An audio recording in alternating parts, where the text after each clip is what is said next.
Let's just party as hard as we can. Old. One more. I'll do one more with you. You're listening to 29 AM. Up next, it's Finding America with another great piece. This week on Youth Party Culture. And don't you turn that dial, as the experienced, savvy, renowned Vern Power guest hosts.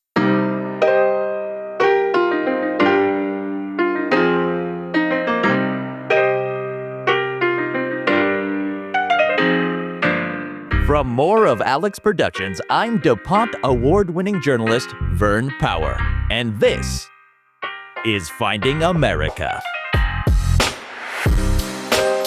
a narrative podcast that speaks to the heart of this nation through the experiences of real, everyday Americans. Some feel impending failure. Others don't care. However you feel, the 30th birthday is a milestone. It's a moment where the antics of your 20s lose their appeal, especially one particular weekend activity. Let's get fucked up. Partying. Let's take a shot. You want us to take a shot? Today, I sit down with 29-year-old Alex Moore. With 30 looming upon him and his friends, he's seen his social world change. But he has an idea which in one night he hopes will return his friends back to the days of their youth. It's a hungover Sunday. Thanks for tuning in.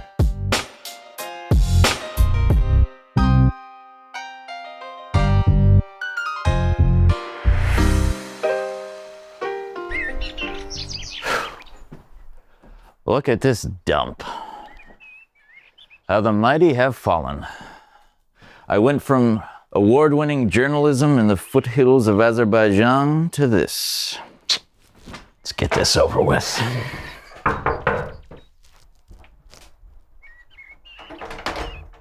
Vern?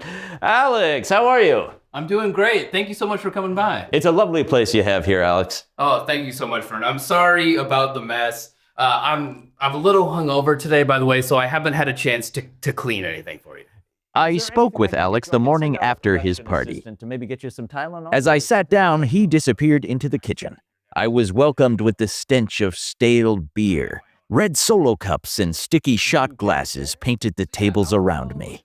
Mirroring the house, Alex was in disarray. He answered the door bleary-eyed. His breath smelled hot. At first, he was fidgety. He seemed unwell. Alex, thank you so much for joining us today on Finding America.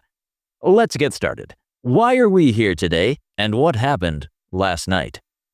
Yeah, thank you so much for having me on the show, Vern. Last night, I invited all my best friends over here because I threw the last party of our 20s. Alex was gracious enough to invite Finding America to his place last night for the, quote, last party of his 20s. So our team assisted in putting lapel microphones on everyone who attended the event.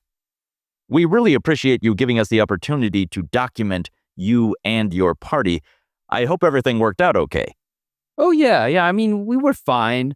After a few beers, you really didn't notice all the microphones.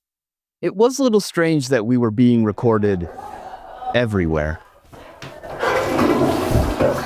All right, my urinating is done. Time to put my massive schlong back in my pants.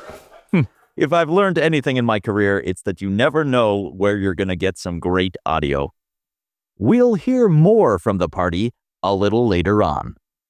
So, the last party of your 20s. What did you mean by that? Yeah, my friends have been busy lately. Everybody has more responsibilities that come with aging.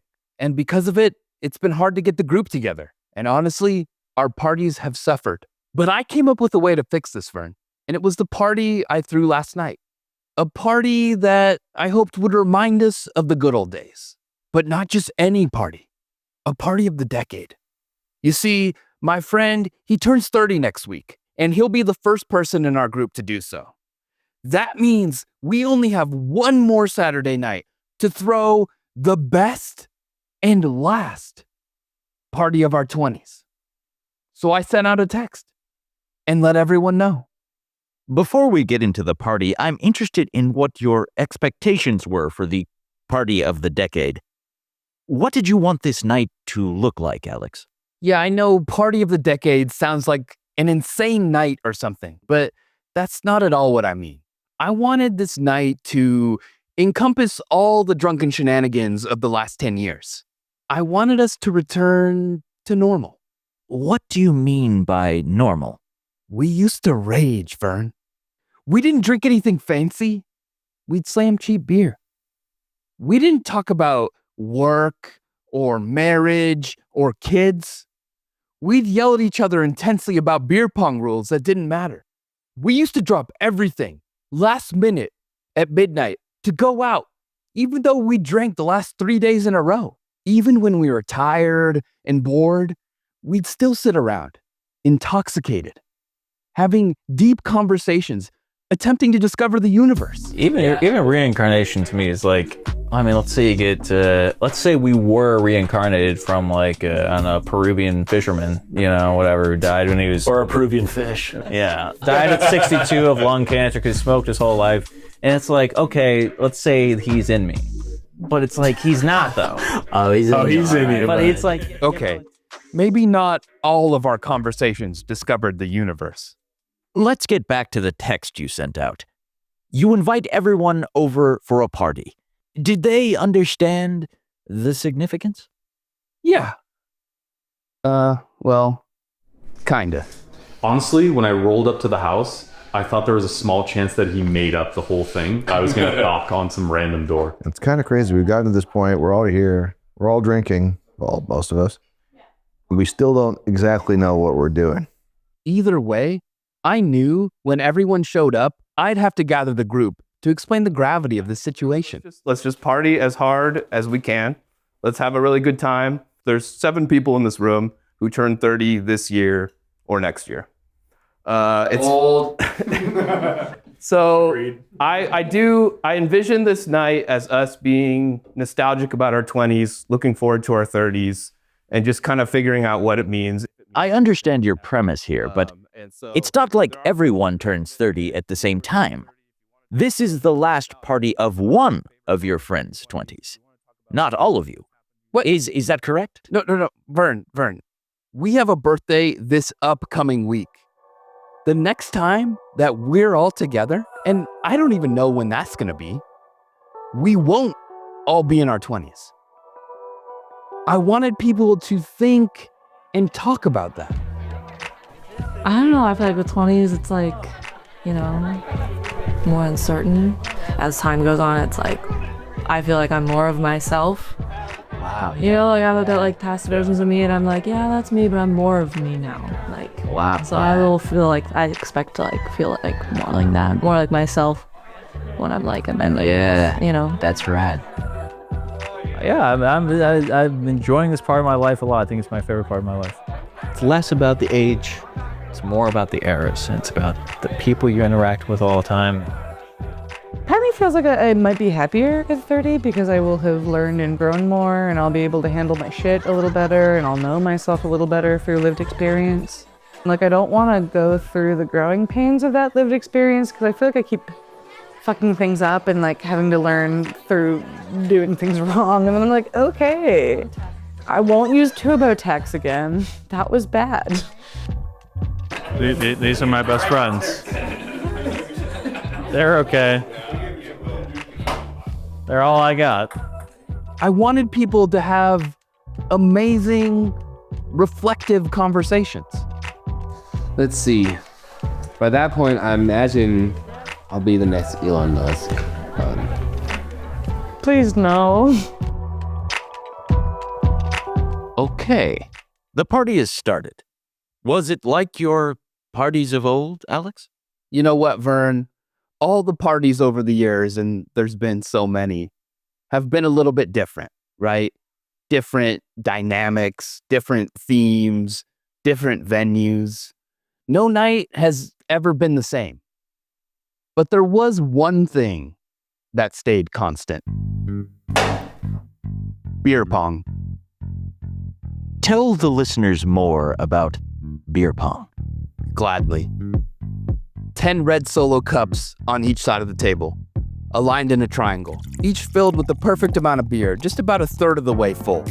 Nothing crazy, just something cheap, something poundable. 2 ping pong balls, 2 players on each team. The goal of this game? It's simple. Shoot the ball into the cup. I've spent so many weekends over the last 10 years playing this game, studying the arc of the ball, perfect re-racks, defensive strategies even. I had to be the greatest beer pong player of all time. And how did you play last night, Alex? You know what, Vern? I wasn't bad. Who wants to get a beer pong game going, huh? I'd play. Oh, that's a cup. That's heating up. I'm in my bag right now. A beer pong rack has 10 cups, 4 rows. I'm a theorist. I study this game. It's not the first time you've blown me, bitch. Heating up. Why can't you just celebrate me? So, you spent the last 10 years studying this party game. Isn't it associated with fraternities and male-dominated events? What? This isn't a... Vern, you've clearly never felt a PBR-soaked ball leave your fingertips. Swatted a bounce shot across the room. Man, one time I was down 8 cups to 1, playing terribly. But beer pong?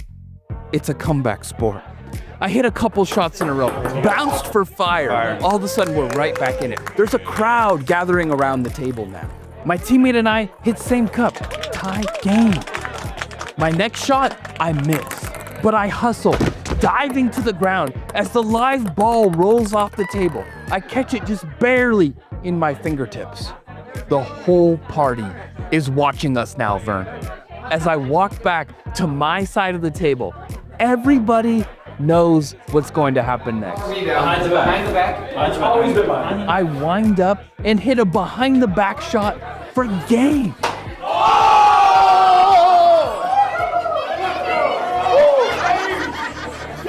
Everybody went crazy. The whole party went nuts. They grabbed me. They picked me up. They started to carry me. The other team, they didn't even want to. Oh. I'm sorry, Vern. I'm sorry. I'm telling you, this party, it wasn't just about beer pong, okay? It was special. I mean, what other party has people thinking about how important the last 10 years of their lives were?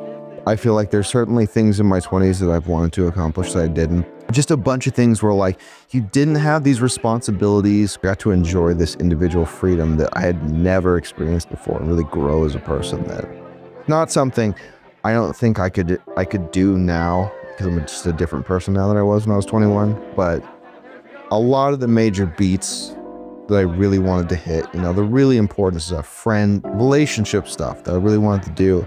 I mean, fuck, look how lucky I am with falling in love with somebody. I ended up in my 20s meeting somebody that I could potentially spend the rest of my life with. Was every conversation this reflective and meaningful? In a manner of speaking. Well, let's talk about getting older and like turning 30 and any like sex things that you're like, I can't believe I didn't do that in my 20s yet. Anything? Oh no, I've done everything I wanted to do, bud. All of it? You've done all of it. You pull up a chart of everything sexual. That's good, buddy. I'm really happy. Thanks, man. Well, I'm trying to get a prostate orgasm. It'd be great.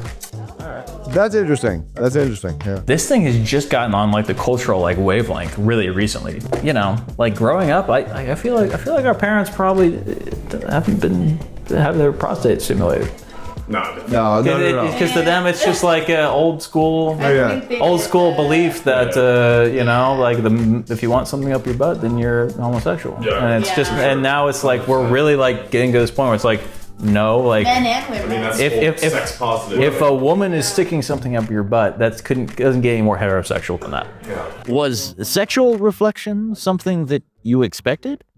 Did that feel important to you, Alex? Of course.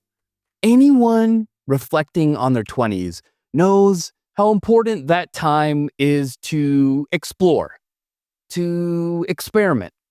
And it's my job as the host of last night's party or any party to create an environment where people feel free to share anything. And did that occur at your party in your eyes? During the revolution, we sent Franklin to France to negotiate with the French there.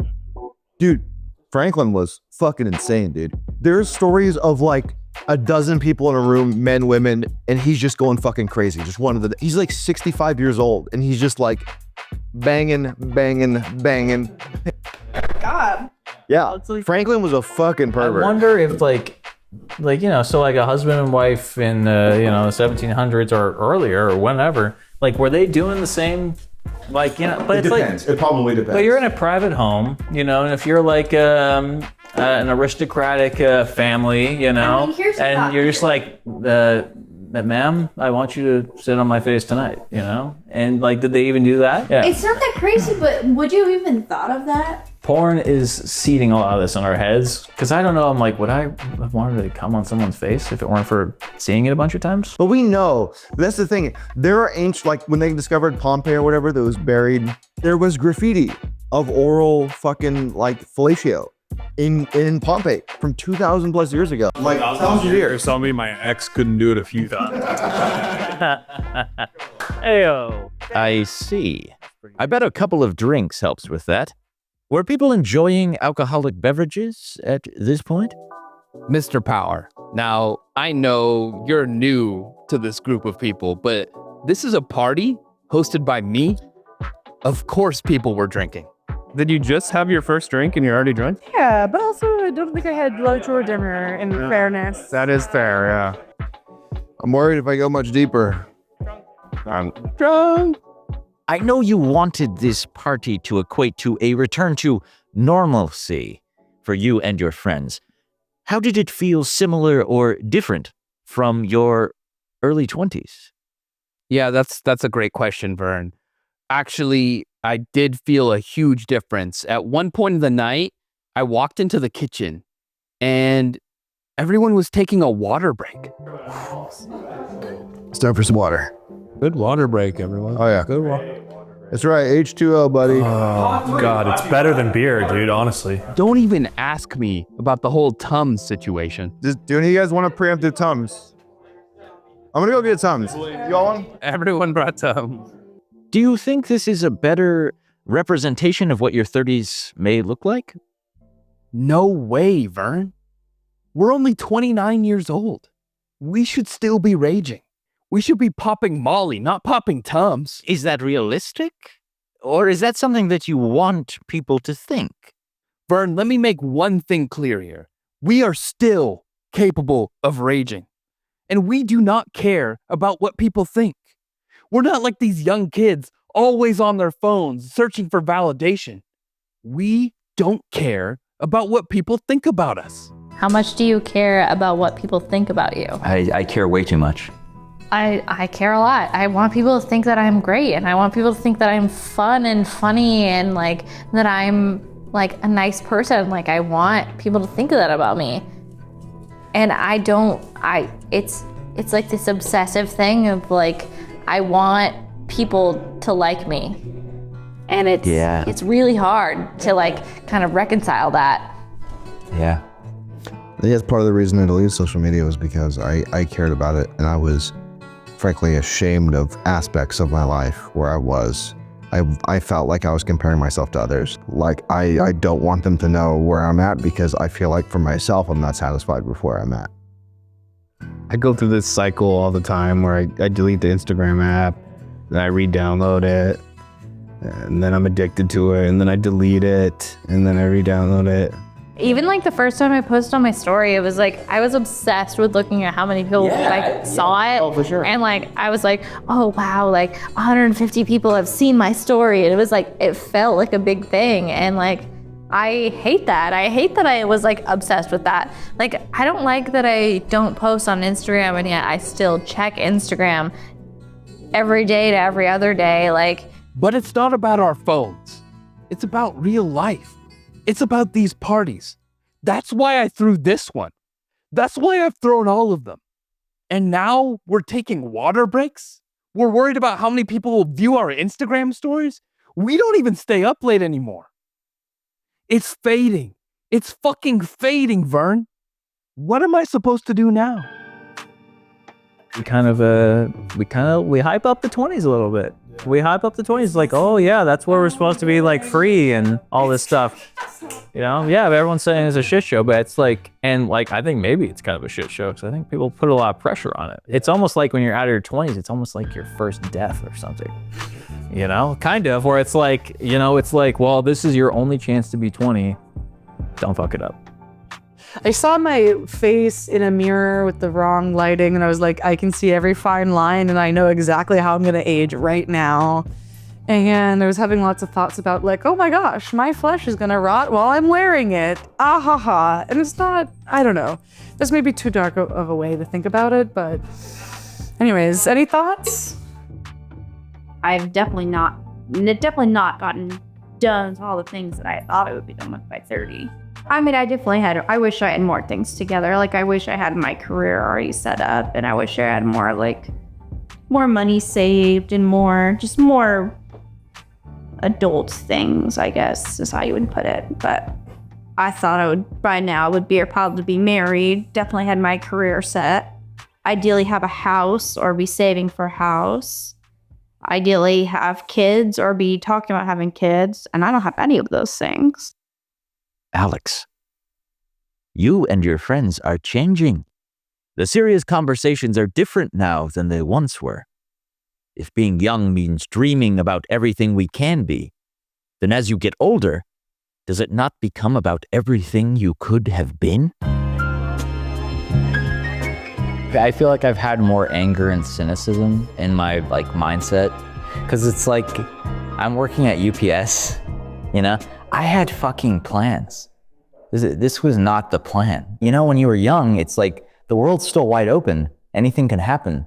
As you get older, it's like, it's not that it can't happen. It's just that like you start to get set on a path and it's like, oh, this wasn't my fucking plan.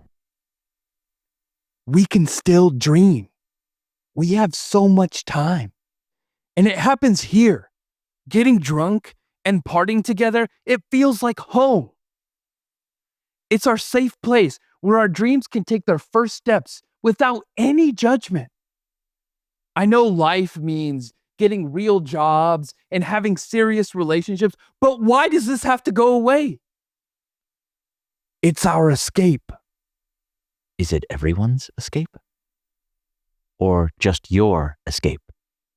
Was everyone getting drunk? Or just you? I'm not drinking tonight. I've been going more slow. Yeah. I'm glad that I didn't drink. I'm going to try to control myself tonight. Dude, it's a good call. I cannot really get drunk because I technically am on call tonight. You're on call? Yeah. Tonight? Yeah, this whole weekend, so. Oh, okay, wow. You threw the last party of your 20s, expecting everyone to get trashed like they're 21 again and give you utopian reflections of youth. Do you have a question for me, Vern? No. Every single person around you is facing getting older, but they're still kind enough to humor you with your last party of your 20s. And here you are, complaining. Wait, what? All these people came out to support you. What kind of journalist are you? I threw a party so good that you came out here to interview me. I threw a party so good that you sent a team to record me and all of my friends. What have you done lately? What makes you so high? You still don't get it. Life is not a party. We all have to deal with aging. Some people quicker than others. The truth is, you are lucky to even have the choice. You are so goddamn lucky that you only have to deal with it because you're turning 30. For some, it's decided for them. I feel like by far the biggest obstacle I had to overcome was the loss of my mother by suicide in my 20s. She developed an opioid addiction, started from something simple. She lost a bunch of weight. She was very overweight for a long time, and she started running and running half marathons, like lost probably over 100 pounds, and she damaged her shoulder running a half marathon, and simple prescription of Oxycontin kickstarted this horrible situation with her becoming an addict and completely just shaving away parts of who she was until all that was left was the addict, and resulted in her taking her life. How do you feel about being old and whatnot? And my mother died when she was 52. You know, and that's, I always had.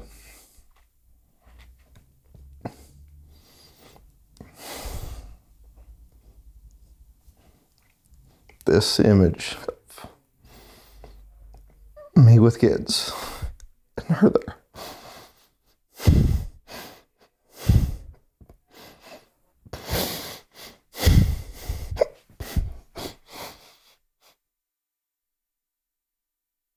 Alex,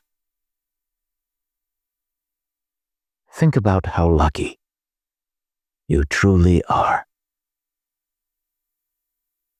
What really have you lost?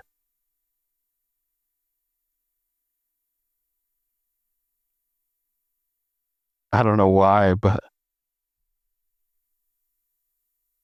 I don't feel lucky.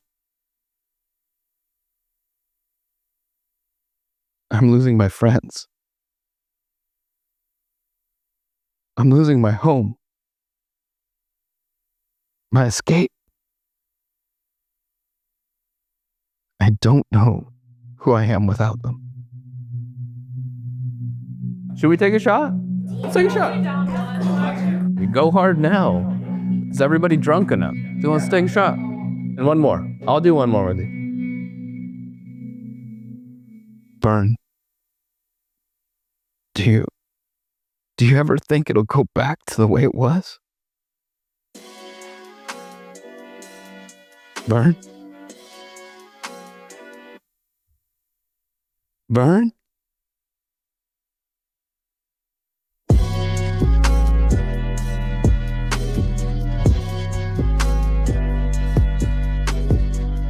One More was created by Alex Moore, starring Dustin Fuentes as Vern Power and Alex Moore as Alex, with production by Alex Moore and Bryan Griggs. Written by Alex Moore with help from Jamila Harris, Max Carter, Nate Fjelstad, Bennett, Natalie Fund, and Dustin Fuentes. Music by Bennett, Wanderlust, Rias Beats, and Dispatcher 137. Album art by Jamila Harris. If you enjoyed listening, please follow me everywhere at More of Alex, and check out my other work, The Tequila Experiment and The Wasted Race, wherever you listen to your podcasts.